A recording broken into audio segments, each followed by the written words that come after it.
शिनोर के सादली एपीएमसी पर गुजरात पत्रकार एकता परिषद की एक मीटिंग मिली थी, जिस दौरान प्रमुख और उप प्रमुख के नाम का चयन किया गया था। गुजरात पत्रकार एकता परिषद का संगठन जो है वो राज्य के सभी जिला और तालुका स्तर पर सक्रिय है। ये संगठन पत्रकारों के हित के लिए प्रदेश अध्यक्ष लाभूभाई कातरोड़िया की अगुवाई के तहत कार्यरत है। तब गुजरात पत्रकार एकता परिषद की ओर से गुजरात के महामंत्री नीलेश पाठक और गुजरात जोन प्रभारी प्रिलेश ठक्कर की मौजूदगी में सादली एपीएमसी पर एक मीटिंग का आयोजन करवाया गया था, जिस दौरान बड़ी तादाद में पत्रकारों की मौजूदगी दर्ज की गई थी, जिसके बाद सभी की सहमति से प्रमुख और उप प्रमुख का चयन किया गया था।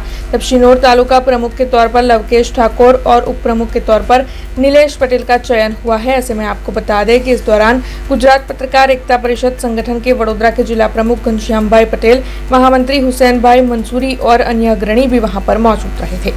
आज रोज वडोदरा जिल्लाना तालुका सिनोर में पत्रकार एकता परिषदनी मीटिंगનું आयोजन થયું, જેમાં नवनियुक्त अमे सिनोरनी अंदर प्रमुख तरीके लवकेशभाई ठाकोरनी निमणूक करी अने आजे अमे अहींया आवी दरेक पत्रकारने मळी अमारा संगठन विषे माहिती आपी, संगठननी शुं ताकात छे, शुं जवाबदारी छे, शुं कामकाज छे एना विषे अमे एमने समजण आपी अने एनी साथे साथे अमे एमने जणाव्युं के दरेक व्यक्ति પોતાની જાતે પત્રકારત્વ જે કરે છે એ તટસ્થ અને સારી રીતે કરે।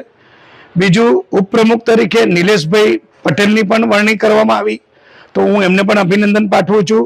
હું પ્રદેશ અધ્યક્ષ સાહેબ અમારા લાભુભાઈ કાતરોડિયા સાહેબના અધ્યક્ષ સ્થાનેથી નિલેશ પાઠક, પ્રદેશ મહામંત્રી તેમજ અમારા જોન પ્રભારી પ્રિલેશભાઈ ઠક્કર અહીં માર્ગદર્શનમાં આવી અને આપ સૌને આગળ વધો અને संगठन में जोड़ाओ और मजबूत बनो, एवी हमारी शुभकामना।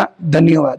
हमसे जुड़े रहने के लिए हमारे YouTube चैनल को सब्सक्राइब करें और नई वीडियो की नोटिफिकेशन के लिए बेल आइकॉन को दबाएं।